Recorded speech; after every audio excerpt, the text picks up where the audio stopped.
Hello friends, welcome to our channel Civil Engineers Adda. Hello guys, welcome to our channel. ఇవాళ మన సెక్షన్లో నేను centre line method use చేసుకొని ఒక single రూమ్కి మనం ఎలా ఎస్టిమేట్ చేయాలి అనేది క్యాలిక్యులేట్ చేద్దాము.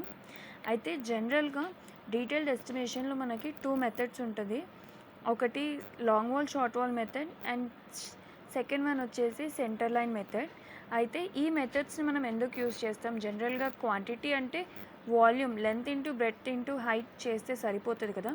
మనం ఎందుకు సెంటర్ లైన్ మెథడ్ యూజ్ చేస్తున్నాము అని అంటే, జనరల్గా మనకి ఈ బ్రిక్ వర్క్ ఏదైతే ఉందో అది హాలో సెక్షన్ కదా.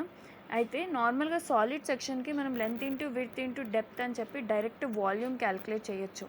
కానీ ఈ హాలో సెక్షన్లో సెంటర్ మొత్తం మనకి ఖాళీగా ఉంటుంది, లైక్ ఫ్రీ స్పేస్ ఉంటుంది. ఇఫ్ ఇన్ కేస్ మనం length into width into depth calculate చేస్తే మనకి క్వాంటిటీస్ అనేది ఎక్కువగా వస్తాయి. సో అందుకని మనము సెంటర్ లైన్ మెథడ్ అనేది యూజ్ చేస్తాం అన్నమాట. అయితే ఫస్ట్ ఇవాళ నేను ఒక రూమ్ తీసుకున్నాను. దాని డైమెన్షన్స్ వచ్చేసి 6x5 మీటర్స్ ఉంది. సో ఇది దాని యొక్క క్రాస్ సెక్షన్ అనమాట. Along the section A consider చేసుకున్నాను. సో ఫస్ట్ మనము సెంటర్ లైన్ మెథడ్లో ఏం చేస్తామంటే, కంప్లీట్ ఇది ఒక రెక్టాంగులర్ సెక్షన్ అనుకుంటే దీని యొక్క సెంటర్ లైన్ డిస్టెన్స్ని మనం క్యాలిక్యులేట్ చేస్తాం. అంటే పెరిమీటర్ ఆఫ్ ది రెక్టాంగిల్ తీసుకుంటాం. సో ఫస్ట్ పెరిమీటర్ కన్సిడర్ చేయండి. పెరిమీటర్ ఆఫ్ ది రూమ్, దానికి మనకి జనరల్గా ఇది కామన్ ఫార్ములా మనకు తెలుసు, 2 × L+B అని చెప్పేసి. So first length and breadth find out చేద్దాం. వాట్ ఈజ్ లెంత్ అని అంటే, సో అలాంగ్ దిస్ డైరెక్షన్ మనకి నార్మల్గా రెక్టాంగిల్లో వన్ లాంగర్ సైడ్ని మనం లెంత్ అని, షార్టర్ సైడ్ని బ్రెడ్త్ అని కన్సిడర్ చేస్తాం కదా. సేమ్ అలాగే ఇక్కడ కూడా లెంత్ తీసుకుందాం. So length along horizontal direction అది 6 మీటర్స్ ఉంది. So centre to centre distance, so ఈ సెంటర్ నుంచి లెంత్ అనుకుందాం అప్ టు ఈ సెంటర్ డిస్టెన్స్ వరకు, అండ్ ఇక్కడ నుంచి విడ్త్ అనుకుందాం. So centre to centre distance find out చేయండి. What is that? 6 metres plus మనకి వాల్ విడ్త్ వచ్చేసి 350 mm ఉంది. So 0.35 divided by 2 plus 0.35 divided by 2 will gives you 6.35 meters. Same ఇలాగే బ్రెడ్త్ సైడ్ కూడా కన్సిడర్ చేయండి. Breadth is equals to 5 meters plus 0.35 divided by 2 plus 0.35 divided by 2 will gives you 5.35 meters. So ఇప్పుడు మనకి length and breadth వచ్చేసింది కదా. ఈ 2 వాల్యూస్ని మనము పెరిమీటర్ ఫార్ములాలో అప్లై చేద్దాం, ఓకేనా. So length is equals to 2 × 6.35 plus 5.35 will gives you, so దీని వాల్యూ వచ్చేసి 23.40 మీటర్స్. సో ఇది మనం కంప్లీట్ ఆల్ అరౌండ్ ద బిల్డింగ్కి లెంత్ ఫైండ్ అవుట్ చేసాం కాబట్టి మనము ఏ కాంపోనెంట్ తీసుకున్నాం, ఐదర్ అది సీసీ బెడ్ అయినా, ఫౌండేషన్, బేస్మెంట్, వాల్ ఏది తీసుకున్నా మనకి లెంత్ అనేది కాన్స్టెంట్గా ఉంటుంది.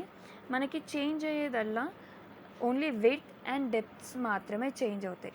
సో ఇప్పుడు మనము డీటెయిల్డ్ ఎస్టిమేషన్లోకి చూద్దాం. So this is the tabular column for centre line method అనమాట. So first column serial number, description, numbers అంటే లైక్ మనకి ఎన్ని కాంపోనెంట్స్ ఉన్నాయి, 1 నెంబర్ ఆర్ 2 నెంబర్ అలాగా. So next length, width, depth, quantity and total quantity.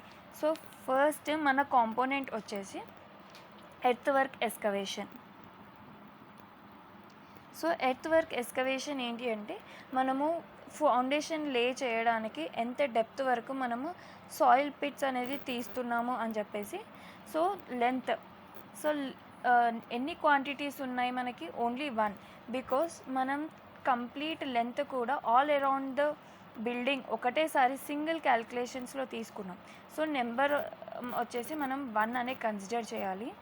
And length equal వచ్చేసి 23.40 meters. And width of the foundation, so ఇక్కడ చూడండి width ఎంత ఇచ్చారు, మనకి 1 మీటర్ ఇచ్చారు. అండ్ డెప్త్ వచ్చేసి మనకు జనరల్ గ్రౌండ్ లెవెల్ నుంచి base of the CC foundation వరకు తీసుకోవాలి. అది ఎంత ఉంది అంటే 600 + 300 ఓవరాల్ 900 అనమాట. సో డెప్త్ వచ్చేసి 900 mm అండ్ విడ్త్ వచ్చేసి 1000 mm. So width of the footing is 1 meter. మనం ఇవన్నీ కూడా మీటర్స్లోనే కన్సిడర్ చేస్తున్నాము. అండ్ డెప్త్ వచ్చేసి 0.9 మీటర్స్. ఇప్పుడు మనం దీనికి వాల్యూమ్ ఫైండ్ అవుట్ చేద్దాం. సో మల్టిప్లై దిస్ 3 వాల్యూస్, ఈ మూడింటిని మల్టిప్లై చేయండి. మనకి వాల్యూ 21.06 మీటర్స్ క్యూబ్స్లలో వస్తుంది. నెక్స్ట్ ఎర్త్ వర్క్ ఎక్స్కవేషన్ అయిపోయింది. ఎర్త్ వర్క్ ఎక్స్కవేషన్ చేసిన తర్వాత సెకండ్ మనం చేసే స్టెప్ ఏంటి అంటే సీసీ ఫౌండేషన్ వేయడం అనమాట. సో సీసీ ఫౌండేషన్ ఈజ్ దీనికి మనకి లెంత్ సేమ్ ఉంటుంది అండ్ విడ్త్ కూడా సేమ్ ఉంటుంది. సీసీ ఫౌండేషన్ విడ్త్ ఎంత ఉంటే మనం అంత ఎర్త్ని ఎక్స్కవేట్ చేస్తాం కాబట్టి రెండిటి వాల్యూస్ కూడా విడ్త్ మనకి సేమ్ ఉంటుంది. కాకపోతే డెప్త్ ఒక్కటి చేంజ్ అవుతుందన్నమాట. ఎర్త్ వర్క్ ఎక్స్కవేషన్లో మనము ఫ్రమ్ ది గ్రౌండ్ లెవెల్ నుంచి బేస్ వరకు ఓవరాల్ డెప్త్ కన్సిడర్ చేస్తాము. కానీ సీసీలో మాత్రం only depth of the CC foundation consider చేస్తాం. సో విడ్త్ వచ్చేసి 1 మీటర్ అండ్ డెప్త్ వచ్చేసి 0.3 మీటర్స్. CC of 1:4:8. ఎన్ని కాంపోనెంట్స్ ఉంది మనకి?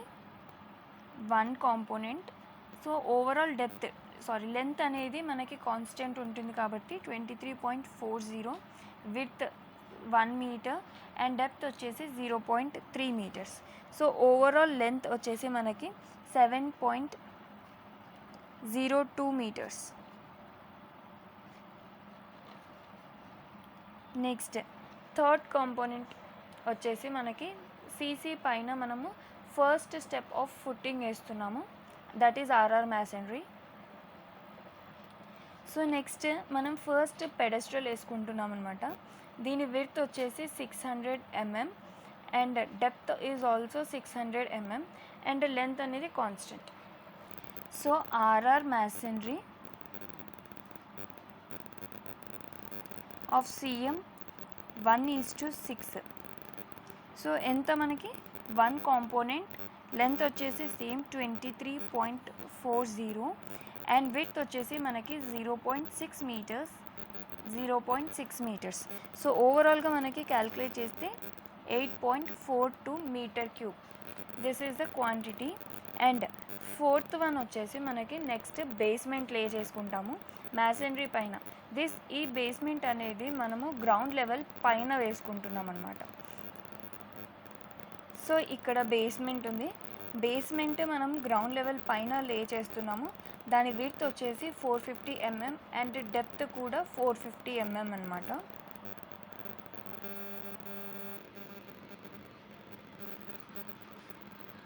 సో బేస్మెంట్ 23.40 అండ్ విడ్త్ వచ్చేసి మనకి 0.45 and depth 0.45. So total quantity is 4.73 meter cube. Next దీని తర్వాత మనం లే చేసేది ప్లింత్ బీమ్స్ అనమాట. బేస్మెంట్ పైన మనం ప్లింత్ బీమ్స్ వేసుకుంటాం. జనరల్గా ప్లింత్ బీమ్స్ ఎందుకు వేస్తాము అంటే బేస్మెంట్ లోపల మనం ఏదైతే సాయిల్ ఫిల్అప్ చేస్తున్నామో ఆ సాయిల్ పైన మనం డైరెక్ట్గా బ్రిక్ వర్క్ అనేది లే చేయలేము. ఎందుకు అనంటే అది విత్ టైం సెటిల్మెంట్ అనేది జరుగుతూ ఉంటుంది. సో అందుకని ఒక స్ట్రాంగ్ ఫౌండేషన్ మనము బ్రిక్ ఇవ్వడానికి ఎక్కడెక్కడైతే మనం వాల్స్ కన్స్ట్రక్ట్ చేస్తున్నామో ఈవెన్ ఫర్ పార్టీషన్ వాల్ అయినా సరే అక్కడ మనం ప్లింత్ బీమ్ అనేది కన్స్ట్రక్ట్ చేస్తామన్నమాట. సో ఇక్కడ ప్లింత్ బీమ్ విడ్త్ చూద్దాం. మనకి ఇక్కడ ఎక్కడ కూడా ఇంటర్మీడియట్ వాల్స్ అనేది రాలేదు. ఓన్లీ 4 వాల్స్ అంటే లైక్ సింగిల్ రూమ్ కాబట్టి మనకి ఓన్లీ ఈ వాల్స్ దగ్గరే మనం ప్లింత్ బీమ్స్ అనేది లే చేసుకుంటాం. సో ఇక్కడ చూడండి, ప్లింత్ బీమ్ డెప్త్ వచ్చేసి 15 సెంటీమీటర్స్ డెప్త్ ప్లింత్ బీమ్ అని అన్నారు. అండ్ విడ్త్ వచ్చేసి మనకి వాల్ విడ్త్ ఎంత ఉంటే as well plinth beam width కూడా అంతే ఉంటుంది. ఓకేనా? So RCC 1:2:4 plinth beam. One component, length is same as usual, and width వచ్చేసి మనకి వాల్ విడ్త్ కన్సిడర్ ఇది బేస్మెంట్ విడ్త్ మనం కన్సిడర్ చేసుకుంటాము 0.45. ఎందుకంటే మనం ఇది బేస్మెంట్ పైనే లే చేస్తున్నాం కాబట్టి దీని విడ్త్ ఎంత ఉంటే దీనికి కూడా సేమ్ విడ్త్ కన్సిడర్ చేస్తాం. కానీ డెప్త్ వచ్చేసి 15 సెంటీమీటర్స్ అంటే 0.15 మీటర్స్. సో క్యాల్కులేట్ చేయండి. 1.599 మీటర్ క్యూబ్ 1.599 మీటర్ క్యూబ్ వస్తుంది. నెక్స్ట్ ఇప్పుడు మనము బేస్మెంట్ని ఫిల్అప్ చేయాలి. అంటే మొత్తం విత్ సాయిల్తో ఫిల్అప్ చేస్తున్నాం. కానీ ఇక్కడ మనము సెంటర్ లైన్ మెథడ్ని కన్సిడర్ చేయాల్సిన అవసరం లేదు. Because this is not and hollow section. Complete room మొత్తం కూడా మనం సాయిల్తో ఫిల్అప్ చేసుకుంటాం కదా. So length into width into depth అని తీసుకుంటే సరిపోతుంది. సో కంప్లీట్గా సాయిల్ ఫిల్లింగ్ అనేది మనం ఈ మధ్యలో మొత్తం చేస్తున్నాం కాబట్టి this will be our length and this will be our width అనమాట. అండ్ డెప్త్ వచ్చేసి మనం ఎంత డెప్త్ వరకు అయితే లే చేసుకుంటున్నామో అది మనకి సెక్షన్లో కనిపిస్తుంది. సో ఈ డెప్త్ వరకు మనము సాయిల్ ఫిల్లింగ్ అనేది చేసుకుంటాం. సో ఫస్ట్ మనము లెంత్ అనేది ఫైండ్ అవుట్ చేయాలి. అయితే ఇక్కడ చూడండి, జనరల్గా మనకి 6 మీటర్స్ అనేది ఏంటి, inner wall to inner wall అంతే కదా. ఇది ఇన్నర్ డైమెన్షన్ అంటే ఇక్కడ నుంచి ఇక్కడ వరకు. కానీ మనకి సాయిల్ ఫిల్లింగ్ అనేది ఇక్కడి నుంచి ఉంది. సో ఈ ఎక్స్ట్రా పోర్షన్ ఏదైతే ఉందో దాన్ని మనం డిడక్ట్ చేయాలి. సో జనరల్గా ఏంటి, ఇక్కడ మనకి 6 మీటర్స్ కదా. 6 మీటర్స్ మనకి బేస్మెంట్ విడ్త్ ఎంత ఉంది, 450 మైనస్ 350 చేయండి, మనకి 100 mm వస్తుంది. 100 mm డివైడెడ్ బై 2 చేయండి, 100 mm. So 450 minus 350 will gives you 100 mm divided by 2. ఎందుకు అంటే 2 సైడ్స్ ఉంది కాబట్టి, ఇక్కడ side and this side. So divide చేస్తే 1 ప్రొజెక్షన్ లెంత్ మనకు వస్తుంది, దట్ ఈస్ 50 mm. అంటే ఓన్లీ 1 సైడ్ ప్రొజెక్షన్ మనకి 50 mm, ఇక్కడ 50 mm. ఈ 250 mmని మనం డిడక్ట్ చేస్తే మనకి సాయిల్ ఫిల్లింగ్ ఈ లెంత్ వచ్చేస్తుంది అనమాట. So 6 meter minus, so filling the basement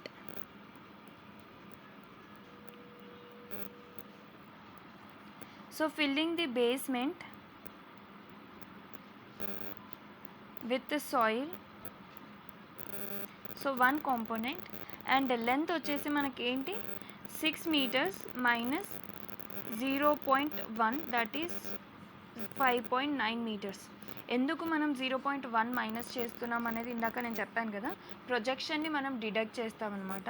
so 5.9 and breadth వచ్చేసి 5 meters minus 0.1 that is 4.9 meters, 4.9. And depth వచ్చేసి మనకి 0.45. సో ఓవరాల్గా మనం దీన్ని క్యాల్కులేట్ చేస్తే 12 మీటర్ క్యూబ్ వచ్చింది.